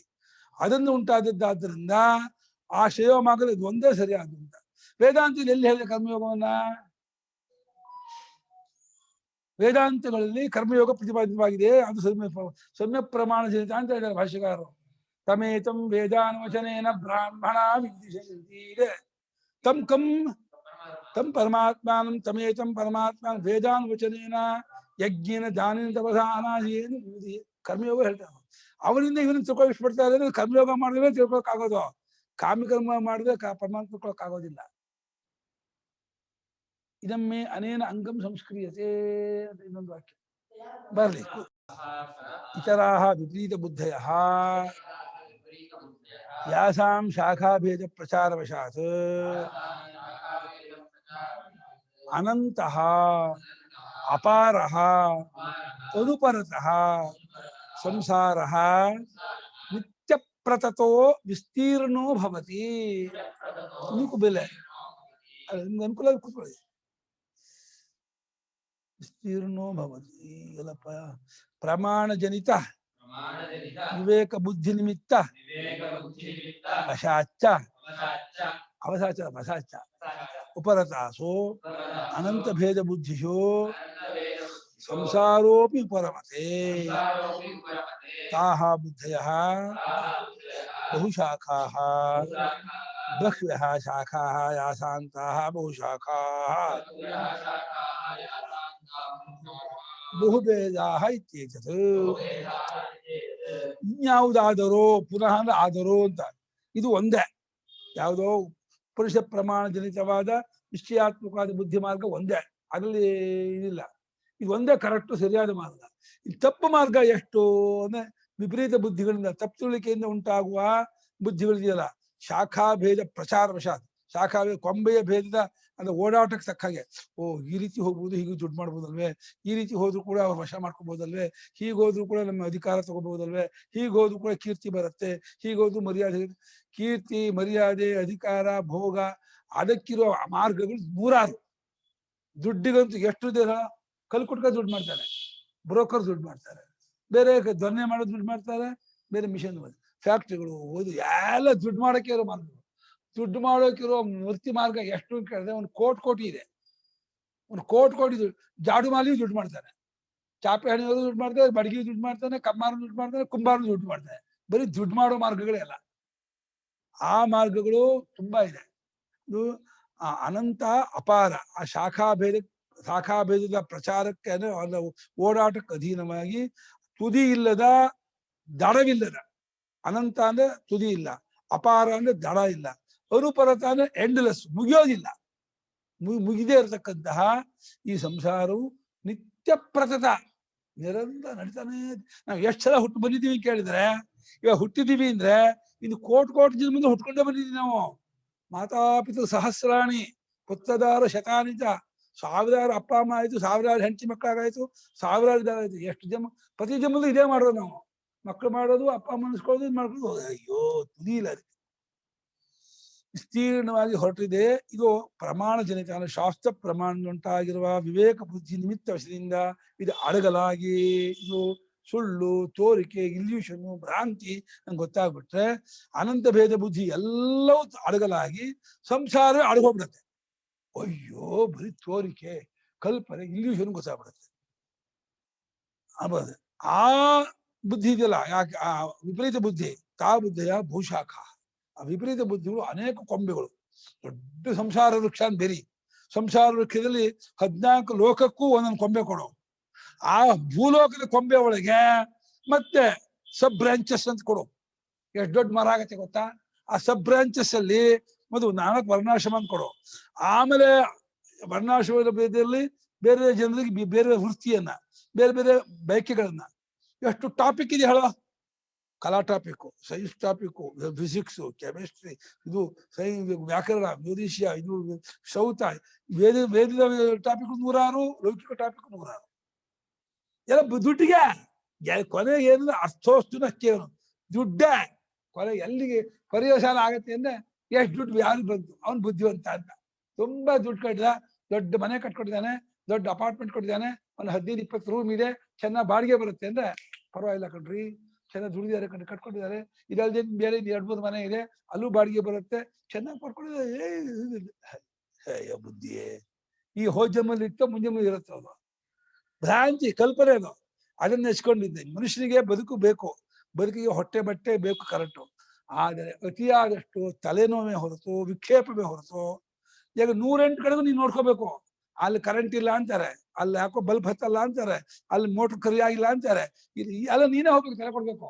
ಹೌದಾ, ಮೋಟರ್ ಸರಿ ಮಾಡು, ಆ ಕರೆಂಟ್ ಸರಿ ಮಾಡು, ಅಲ್ಲಿಗೆ ಕ್ಲೀನ್ ಮಾಡಿಸು, ಅಲ್ಲಿ ಅದಕ್ಕೆ ಕರೆಂಟ್ ಚಾರ್ಜ್ ಕಟ್ಟು, ಆ ವಾಟರ್ ಚಾರ್ಜ್ ಕಟ್ಟು, ಟ್ಯಾಕ್ಸ್ ಕಟ್ಟು, ಅದು ಇದು ಎಂತ ಗ್ರಹಚಾರ ಇದು. ನಾಯಿ ಕೆಲಸ ಮಾಡೋದು ನಾವು, ಮನೆ ಕೂತು ನಾಯಿ ಕೆಲಸ ಮಾಡೋದು. ಏನ್ ನಂಬೇಕಾಯ್ತು? ಇದೆಲ್ಲ ಸುಮ್ಮನೆ ವಿಕ್ಷೇಪ, ಕ್ಲೇಶ ಇದು. ಈ ಎಲ್ಲಾ ಬುದ್ಧಿ ಬಹುಶಾಖವಾಗಿ ಅನೇಕ ಕೊಂಬೆಗಳಿಂದ ಕೂಡಿ ಯಾವ ಈ ಸಂಸಾರ ವೃಕ್ಷಕ್ಕೆ ಅನಂತವಾದ ಕೊಂಬೆಗಳಿದೆಯೋ ಆ ಇದು ಬಹುಶಾಖವಾಗಿದೆ. ಭೂಶಾಖ ಇತ್ಯೇತ ಬಹುಭೇದ, ಅನಂತ ಭೇದವಾಗಿದೆ ಅರ್ಥ. ಪ್ರತಿಶಾಖಾ ಭೇದೇದಿ ಅನಂತಾಷ್ಟ ಬುದ್ಧಯ.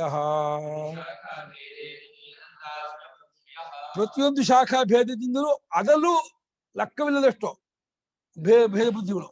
ಒಂದು ವೈದಿಕ ಮಾರ್ಗದಲ್ಲೇ ಇಟ್ಕೋ. ವೈದಿಕ ಮಾರ್ಗಕ್ಕೆ ಎಷ್ಟು ಒಳಭೇದ ಇಲ್ಲ ಹೇಳ. ಅಯ್ಯೋ, ಒಬ್ರದ್ದು ಒಬ್ರು ಒಪ್ಪಲ್ಲ. ಅದು ಹೆಂಗಲ್ಲ ಹಿಂಗೆ ಅಂತ ಹಿಂಗೆ ಬರೀ ವಾದ, ಜಗಳ, ಗಂಭೀ, ಗಲಾಟಿ. ಅವ್ರು ಒಂಥರ ಮಾಡಿಸ್ತಾರೆ.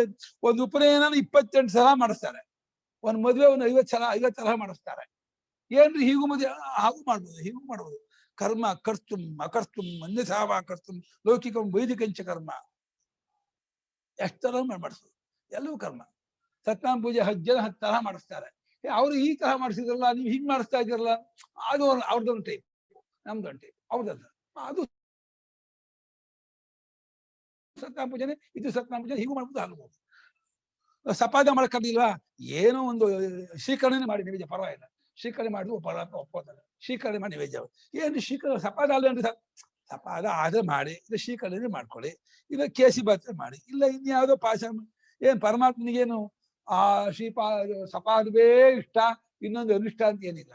ಪರಮಾತ್ಮನಿಗೆ ಯಾವ್ದು ಬೇಡ ನಿಜ ಹೇಳೋದಲ್ಲ, ಬೇಕು ಬೇಡ ಅಲ್ಲ ನಿಂದೆ ಹೊರತು ಪರಮಾತ್ಮನಿಗೆ ಬೇಕು ಇಲ್ಲ ಬೇಡ ಇಲ್ಲ, ಅವನು ನಿತ್ಯ ತೃಪ್ತೋ ನಿರಾಶ್ರಯ ಅವನು. ಪ್ರತಿಶಾಖಾಭೇದೇನಿ ಅನಂತಾಶ್ಚ ಬುದ್ಧಯ. ಪ್ರತಿಶಾಖಾಭೇದದಿಂದ ಬುದ್ಧಿಗಳು ಅನಂತವಾಗಿದೆ. ಕೇಶಾಂ, ಯಾರದು ಬುದ್ಧಿ ಅನಂತವಾಗಿದೆ ಅಂದ್ರೆ ಅವ್ಯವಸಾಯಿನ ಪ್ರಮಾಣ ಜನಿತ ವಿವೇಕ ಬುದ್ಧಿರಹಿತಾನಾಮಿತ್ಯರ್ಥ. ಅವ್ಯವಸಾಯಿಗಳು ಅಂದ್ರೆ ನಿಶ್ಚಯವಿಲ್ಲದೆ ಇರುವನು ಅಂತ.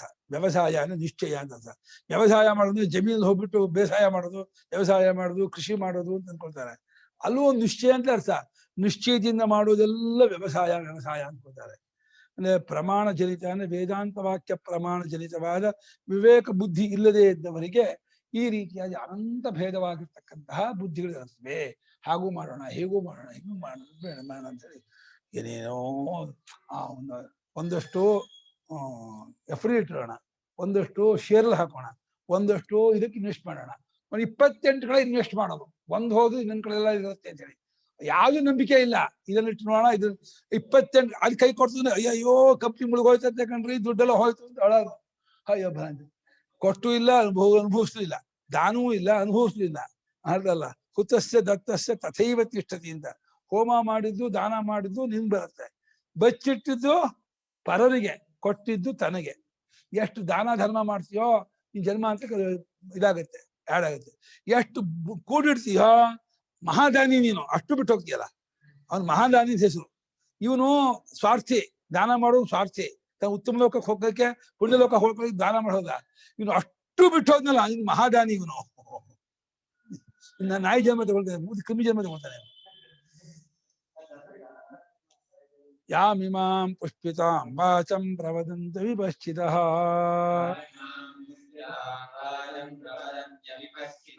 ವೇದವಾದರತಾಃ ಪಾರ್ಥಾನಾನ್ಯದಸ್ತೀತಿ ವಾದಿನಃ. ಕಾಮಾತ್ಮಾನ ಸ್ವರ್ಗಪರ ಜನ್ಮ ಕರ್ಮ ಫಲಪ್ರದಾಂ ಕ್ರಿಯಾ ವಿಶೇಷ ಬಹುಲಾಂ ಭೋಗೈಶ್ವರ್ಯ ಗತಿಂ ಪ್ರತಿ. ಭೋಗೈಶ್ವರ್ಯ ಪ್ರಸಕ್ತಾನಾಂ ತಯಾಪಹೃತ ಚೇತಸಾಂ ವ್ಯವಸಾಯಾತ್ಮಿಕ ಬುದ್ಧಿ ಸಮಾಧೋ ನ ವಿಧೀಯತೆ. 11:15 ಆಯ್ತು.